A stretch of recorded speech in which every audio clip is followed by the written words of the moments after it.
Happy Sunday, beautiful souls. It's Jack Cox, author of Love Not Fear. Last week, some of you found my message last week a little bit confusing, and I've played it back to myself, and yeah, I agree it's a little bit confusing. So this week I'm going to try to make it, I'm not going to go over exactly the same thing again. I'm going to try to make it more clear by coming from a completely different angle. Who remembers Bill Harris? The late, great Bill Harris. He was in the movie The Secret. He was the guy who said he had an online course, and there was a gay man that took the course, and the gay man was being bullied. If any of you remember that, anyway. I'm very much a straight man who took the course at about the same time. Bill Harris's course was basically about NLP, although he didn't call it that. He had his own very unique way of explaining things.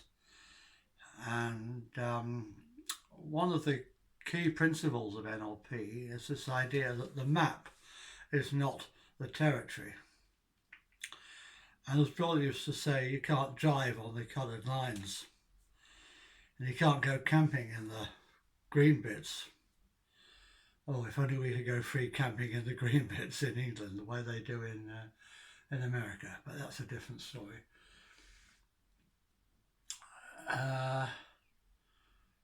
But we have this very simplified, stylized idea in our heads of what life is like, and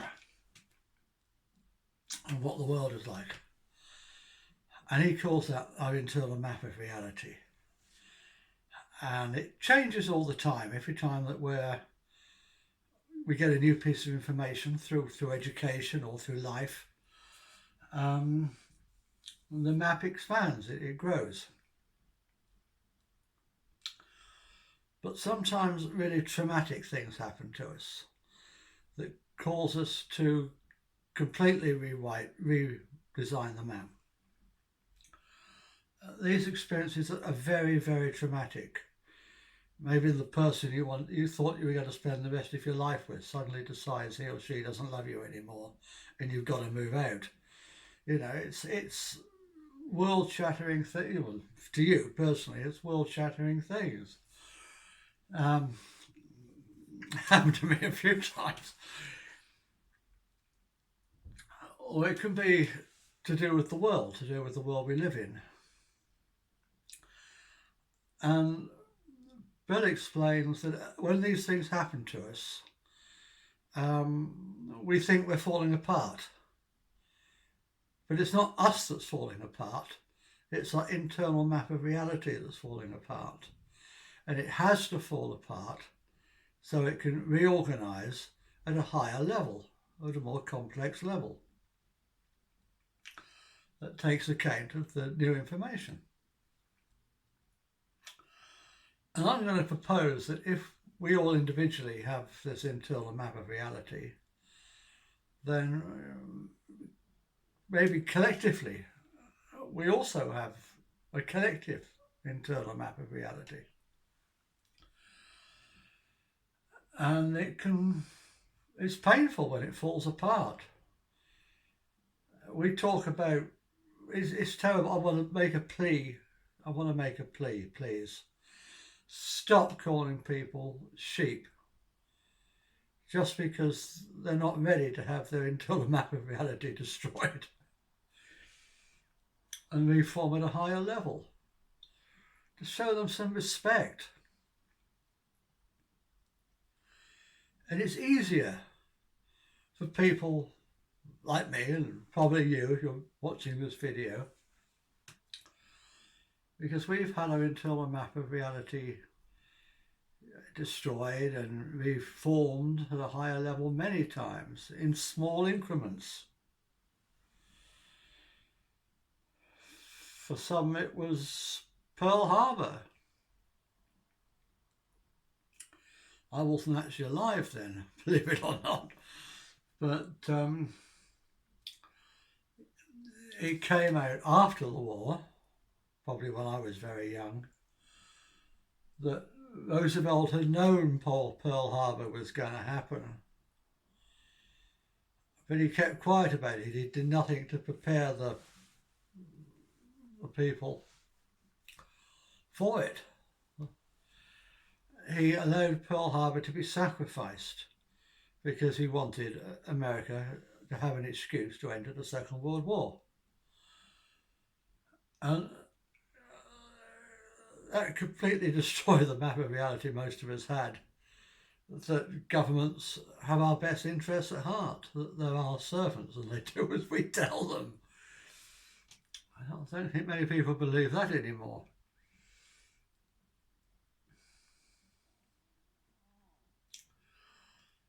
And if you looked into that at all, you started to realise why Roosevelt wanted America to enter the Second World War.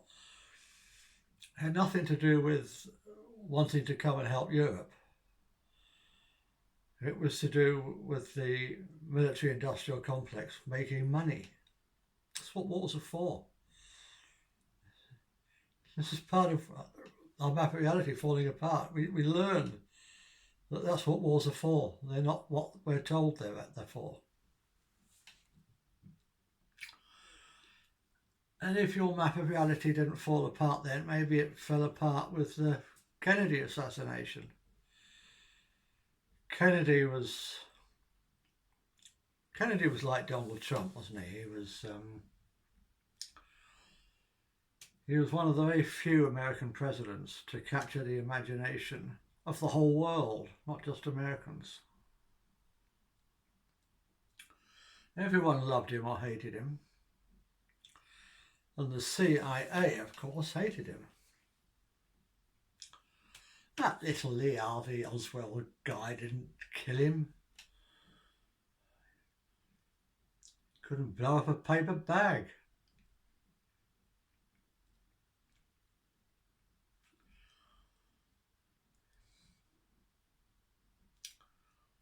Kennedy was into some stuff. He was curious. A lot of people say Kennedy was killed because, and they make a very simplistic argument for why he was killed. It still comes down to the CIA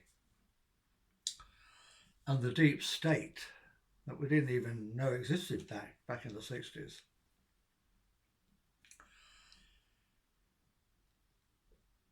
Some people say it's because he was going to end fiat currency. Some people say he was getting too curious about aliens and UFOs. And he was forcing the CIA to disclose the information. I'm sure it was a combination of different things. But basically he was becoming too big a thorn in the side and they had to get rid of him. I was just a kid. I was this little Boy Scout in my little Boy Scout's uniform, if you can imagine that. And I just come home after a scout meeting in my uniform, and my parents were watching it on the telly. And I said, "What's happened?" And they said, "President Kennedy's just been killed."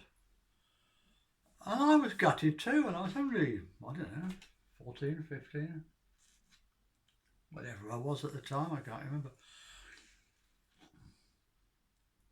And for some of us, until a map of reality fell apart over the Vietnam War or the first Gulf War. Maybe it fell apart over 9/11.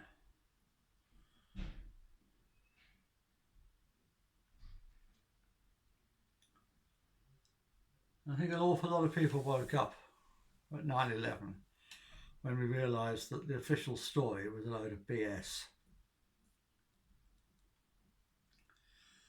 Either it was so hot in there that it melted steel beams, or it was so cool in there that the passport survived.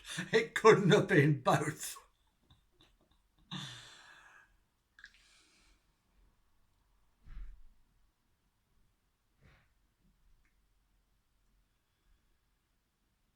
And then, of course, there was the Second Gulf War and the sexed up figures around the weapons of mass destruction that didn't exist. And a lot of us, and the killing of Dr. David Kelly, and a lot of us woke up then. You call it waking up, you can call it your internal map of reality, reorganising at a higher level. It doesn't matter what you call it. And it's easier for us, for people like me, who've been slowly waking up over a long period of time, over many decades, well, several decades. And some people are just waking up now with this pandemic. There is no pandemic. I put the figures, I published the figures, the death figures, the overall worldwide death figures year by year, a couple of weeks ago on my social media accounts.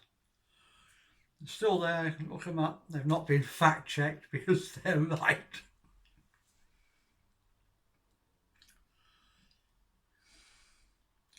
Yes, there was a slight increase in the death rate, the average worldwide death rate, between 2019 and 2020.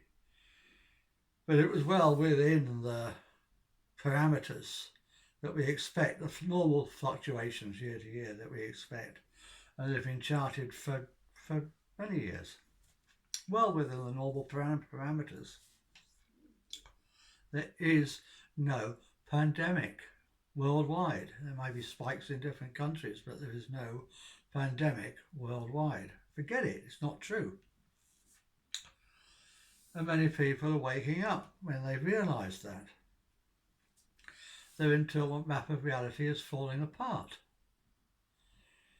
so that it can reorganise itself, rebuild itself at a higher level, capable of dealing with the realities that we now are aware of. And people called 2020 the year of 2020 vision, because it was the year that we started to see our internal map of reality had expanded considerably, although it's very traumatic for a lot of people. And a lot of people still aren't ready to face that, and respect that, please. Their time will come. And we think the world is falling apart. But the world isn't falling apart. The world is reorganising at a higher level.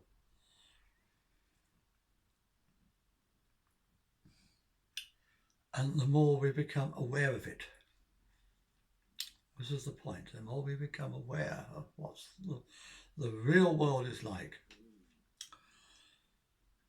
The story I was told as a child, you know, the police are our friends. If you want to know the time, ask a policeman.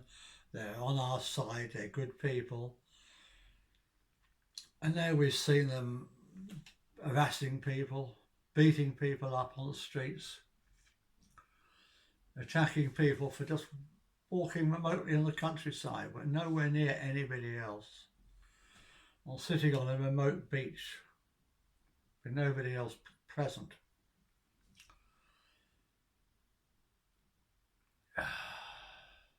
We know they're not our friends. We know we're now living in a police state.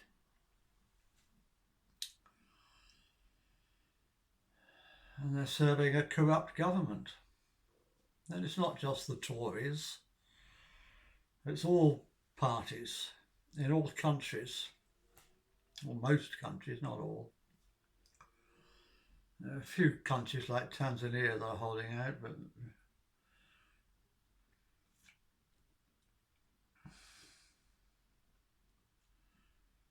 and we're starting to see that the whole political system is corrupt, that the whole two-party or three-party or 2.5 parties and lots of tiny little parties system, they're not really different parties. It's all part of the divide and rule, divide and conquer agenda. Con us into believing that they're different so we can fight amongst ourselves as to which one we support instead of doing what we should be doing, which is fighting them. Or just, I don't mean fighting violently, I mean just withdraw your consent, stop participating. So that's what I mean when I say that the old order is passing away. And it is passing away. The more people wake up, the thing with the magic trick is once you know how it works, it doesn't work anymore. And the more people are starting to realise how they've been conned into playing this game, conned into playing the game, which in my book I call the game we did not devise, where the rules are stacked against us in favour of the globalist elite. We have no way to win this game. Our only way out is to stop playing this game and devise a fairer one. And when the old top-down system falls apart, it won't leave a vacuum. It can't leave a vacuum. Natural law says there cannot be a vacuum. Nature abhors a vacuum. You've probably heard that in science when you're at school.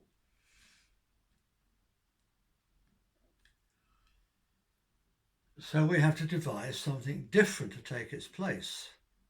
A bottom-up grassroots system to take its place. And that's what my book is all about. And so a 10-point plan, what I call the 10 pillars of utopia, to bring about a new system.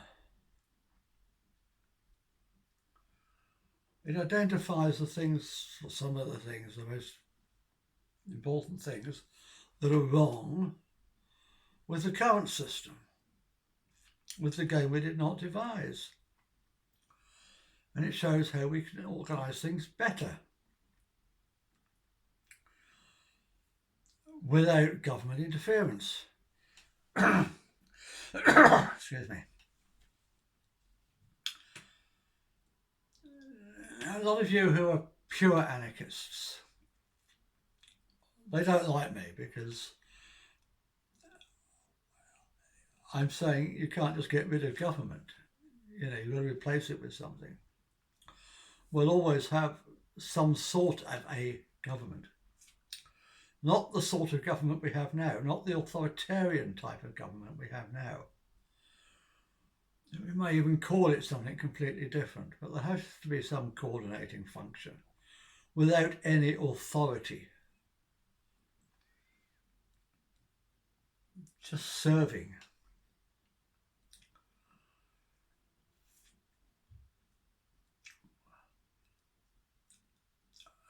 Beliefs that we have, that we're taught at school. I blow some of them out of the water in the book. This model of politics that we're all taught. You know, you got the Conservatives on the right, not the Republicans. You've got the Labour on the left, or the Democrats, or whatever they may be called in your country. In Britain here, we've got something in the middle. We've got the Liberals, but they're calling themselves the Lib Dems. And then on the far, far right extreme, you've got the fascists, and on the far, far left extreme, you've got the communists. Well, that model of politics is a load of BS. It doesn't work. As I point out in the book, communism and fascism are not opposites.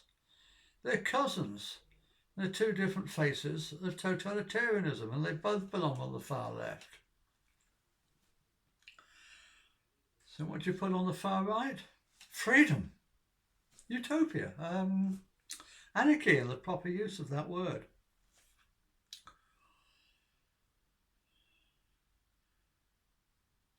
So you could look at it as a scale like that, with big government on the left and small government almost non-existent government on the right, on the far right. That's a much better model of politics, a much better model of politics, I'm sure you'll agree.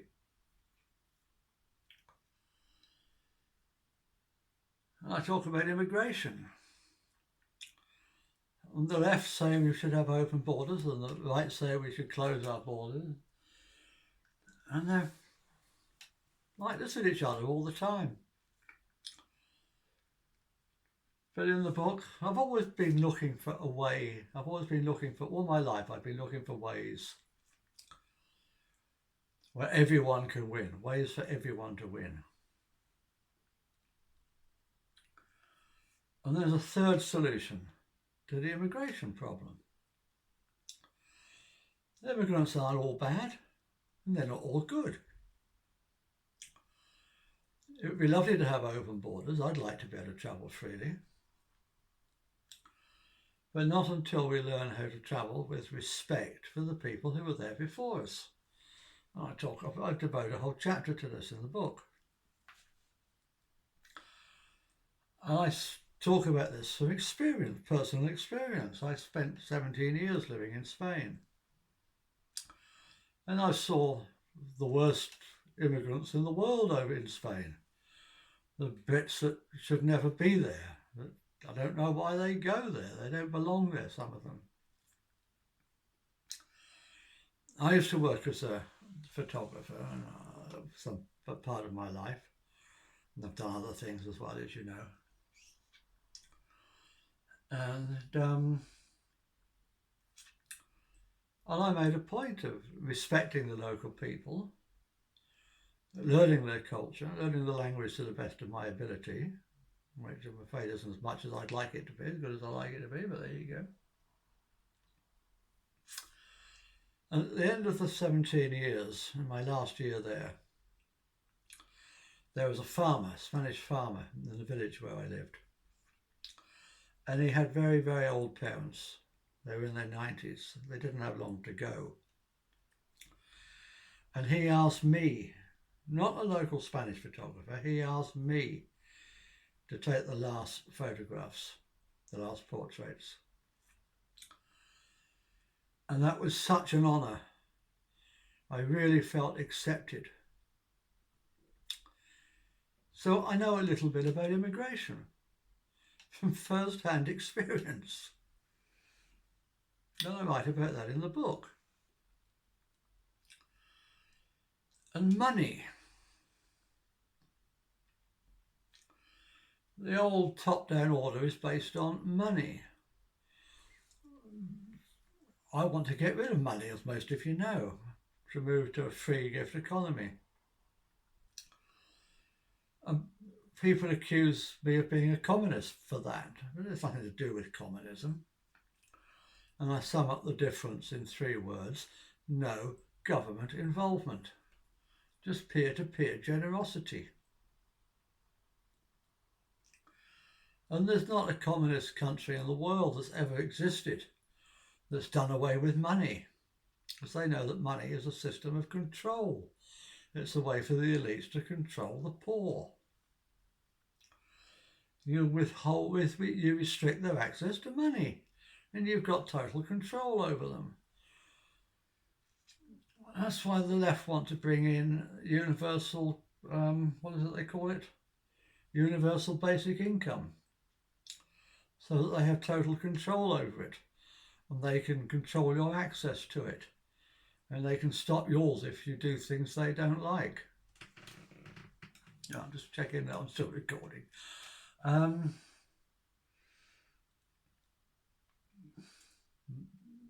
The way to stop being controlled by the government or by the capitalists is to do away with money, peer-to-peer generosity. And I devote a whole chapter to that in the book.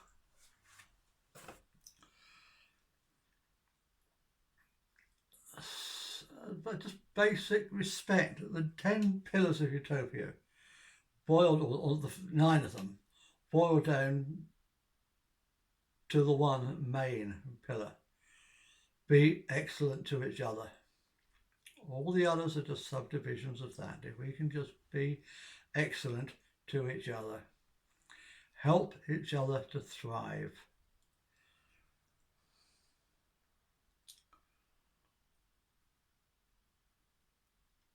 Right now, we're in a very difficult situation here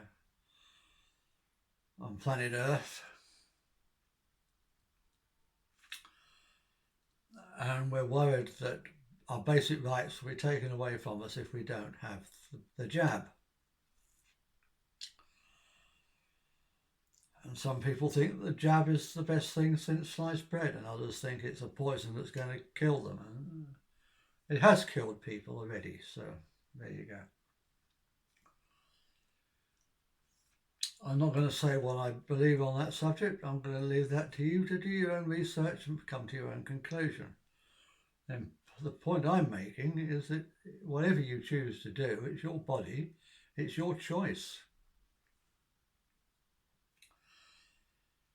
But what if you can't go to the supermarket without a vaccine certificate? What are we going to do? This is where the free gift economy comes in. The base of any economy is food. If you can grow food, please grow food to give away, to share. If you do something else, then do that. Free. Not for the whole world. We can't do it. We can't change the whole world into a free gift economy overnight. Take decades. But we can have small groups. A group of friends that live close together. Neighbours in a street, whatever it happens to be. The foundation is the people with the big gardens and the allotments that can grow the food. But we can all do something. The example I give is the plumber. If your pipes burst, you'll be damn glad that you've been feeding the plumber and his family all winter, won't you? Yeah?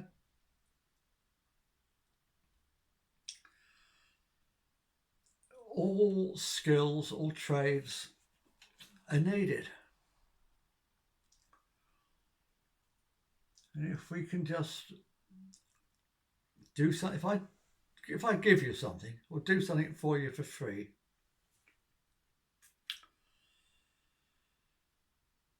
then don't pay me back. I'm currently doing some proofreading of a book, brilliant book by the way. I'll tell you all about it when it comes out.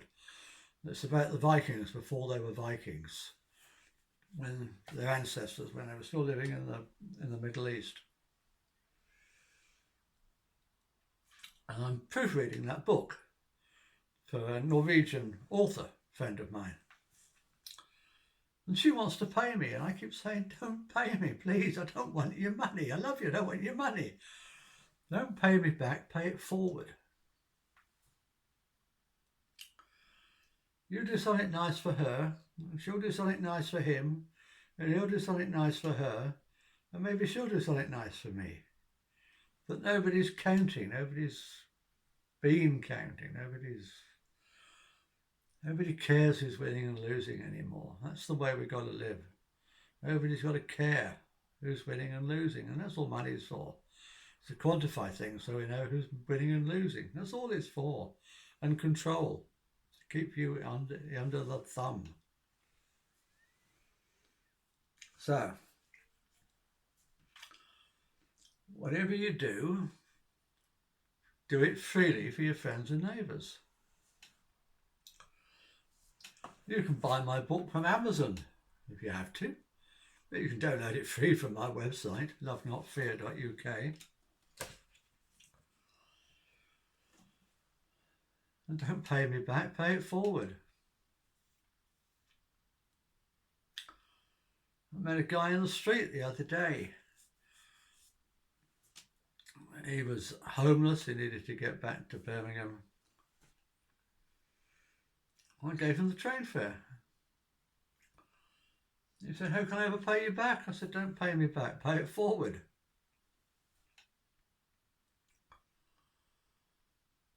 And people say, "Oh, you shouldn't have done that. It was probably a con. He's probably going to spend it on drugs." Look, I don't care whether he really needed to get back to Birmingham or not. That's not the issue.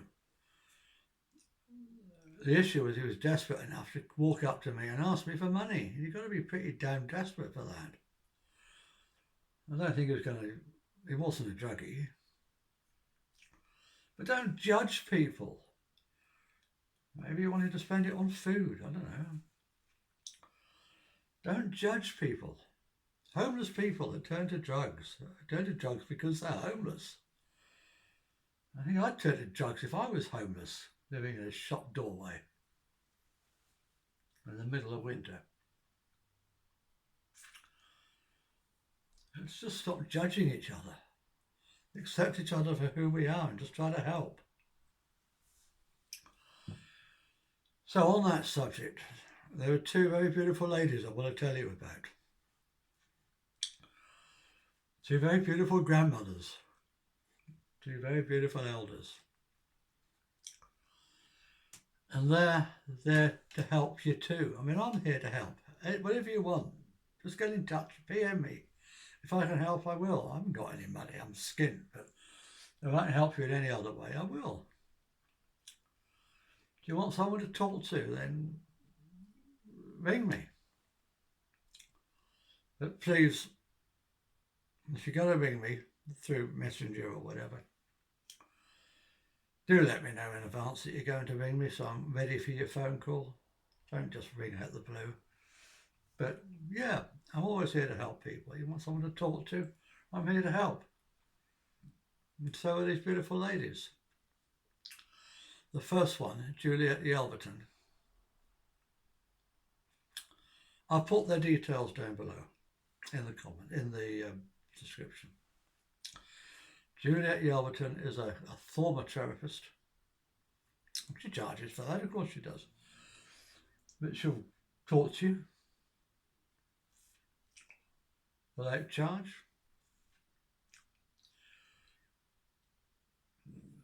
She's got this beautiful place down in Glastonbury. It's called Healing Waters because in the field behind her house, which she owns, or leases, I don't know, there's a well, one of the holy wells of Glastonbury, hence the Healing Waters. And she runs another organisation called Healing Gardens, and in that same field there's a big community garden where anyone can go and work in the garden and take food away.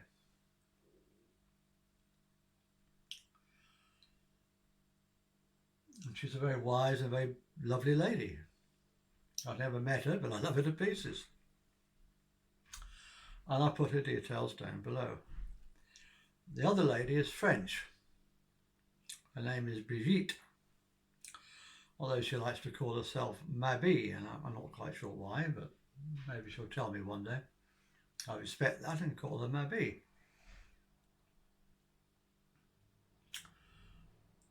And she's a psychic and a astrologer and all kinds of other stuff. And she runs a spiritual group down there in France, and she speaks excellent English. And she lived in England for a while, and she's got relatives, I think, on the Isle of Wight. And she's there to help too, and I'll put her details down below. Please get in touch with her if you want her help. Or Juliet, or me. We're all here to help you get through this time, this challenging time. I'm still recording. So resource. There's lots of other people apart from the three of us that want to help. You might find somebody more local to you who wants to help you. If you're about to top yourself, reach out to the Samaritans. Just there's lots of help. But we can do this if we pull together. We can do this. And that's really the message, as the old order falls apart. As we rebuild the new order from the grassroots up, we need to help each other. So that's it for this week's, folks. Namaste.